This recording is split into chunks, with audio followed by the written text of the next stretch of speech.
Stock market crashes keep happening. Hi, everyone, and welcome to Ainslie Insights, brought to you by Ainslie Bullion, Ainslie Crypto, and the Gold and Silver Standard as the Ainslie Group celebrates 50 years. Today, welcome back Sam, who's been looking at the global stock markets for a number of weeks now and been warning us of potential issues that certainly seem to be unfolding as we speak. So many have ignored these. How are you going today, Sam? Great, Chris. Good to see you again. Good to see you. Like I said, many have ignored these, but we've seen, like specifically the NASDAQ, it looks like it's getting hammered recently. Is this the start of a stock market crash in the traditional sense? What's going on? Well, if it is, we're about one third of the way there because the stock market crash is just a 20% drop. Currently, it would be called a correction, so roughly a 10% drop. We're almost to 10% in the Nasdaq, and also the S&P's had its worst month since 2022, so it's looking really ugly.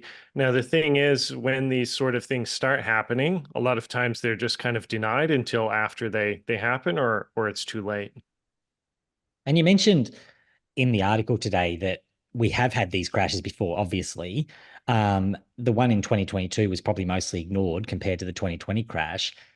What's really the psychology going on here behind why people are ignoring, even today when we're looking at that down, like you just mentioned, it's not necessarily crash territory, but certainly could be heading there. Why are people ignoring it?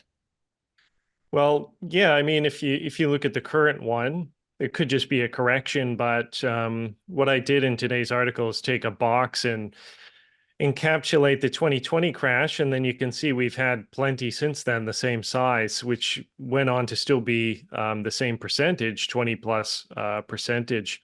So technically crashes, but we didn't really hear about them too much. And I think a big reason why is because one of them is there's doubt and hope. Hmm. And when traders see there's a dip happening, they expect it to turn around, or they think, hey, just buy the dip. It's gone down a little bit. Surely it'll come back really soon. That doesn't always happen, though. Things can dip for a year. Things can dip for multiple years, and investors might. I don't want to say they might not be used to it too much because it happened in 2020, but maybe they were too skeptical of it happening again so soon.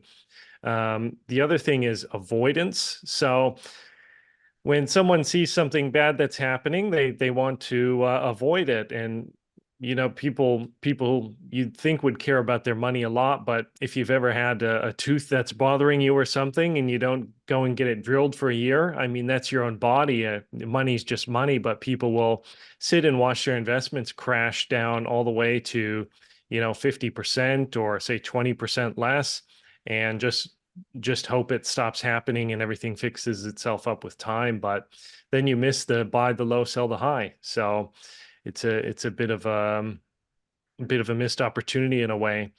And then lastly, I would say distraction. So when that 2021 to 2022 dip started happening, or crash as it was, a major thing that was happening was Johnny Depp's court case. So everyone was talking about, I know nothing really about it. I was focused on the markets, but people were talking about things like, Johnny Depp's wife pooped in the bed or something like this, and they're not looking at what's happening to their superannuation or their stock portfolio. And then you had Russia and Ukraine, which passed, the torch got passed to that. And now what do we have now? Everyone's talking about Iran and Israel. So who's looking at the charts? Not everyone is. A lot of people are distracted by the news. So that's a really interesting point. And how much of that do you effectively um, put back on the media? Like, do you think that there is an issue there that really the media is responsible for involving us in that distraction? How do you think about that? Because ultimately, is it the individual's responsibility to make sure they're paying attention, or is it sort of, I mean, I don't want to say set up in a way that we're deliberately distracted. How do you think about that? Well, look, I think celebrity news is deliberately distracting, but to throw it back on the individual, anyone can look at a chart. Hmm. I mean, if your retirement fund's sitting in a index fund or something, it might be worth looking at it once in a while, looking at the chart and saying, how's it going? It if someone likes investing, especially, because some of this stuff might not be a concern to a really long-term passive investor, but if someone's really interested in investing, well, you have to take that, free time you have and actually look at charts and how things are going and avoid distractions. And that's fair. I mean, Mhm. ultimately, it is your responsibility as the investor. Probably to wrap it up, I do have a question to get your perspective on. If we've got, you've highlighted this for a long time, the challenges that we're facing, and now we're seeing them unfolding. Where do you see investors turning next for those safer returns? Do you think that there are some trends that will start to emerge that gain traction when you start to see the stock markets become more volatile? How do you think about what people A will do in that environment, and probably B what they should do, because they're not necessarily the same thing? Well, I think that recently something I've been surprised to see is during the last couple of crashes. So from 2020 until now, every time gold has been knocked down as well.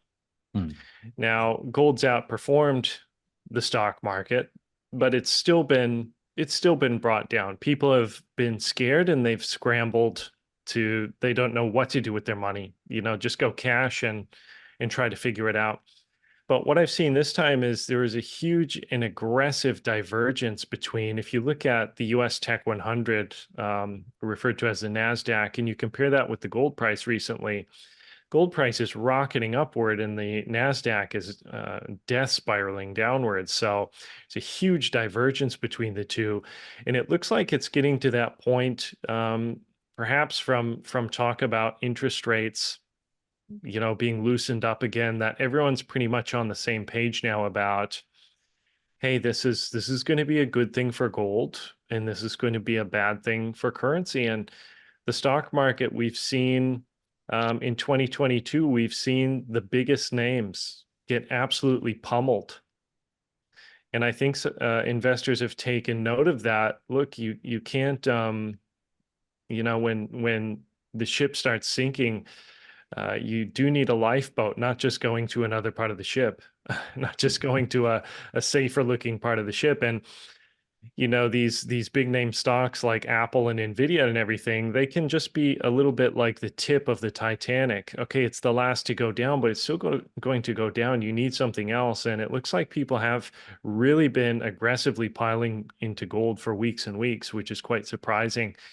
If that continues, or if there is a big stock market crash and gold is brought down with it, I can't say, but I can see there's a surprising difference this time. And I think the last couple dips, people were confused as well, because people always forget that um, the stock market can go up during aggressive interest rates. mm. So when people see interest rates rising, they get this gut feeling like everything's going to crash. But in fact, we saw a bit of a bull market. Um, Now we're looking at potentially, people are saying, well, where was that? Where was that big crash? Well, that might be the thing coming now. So everything's kind of locking into place. People's fears and people's greed as well is starting to line up with the chart, I think.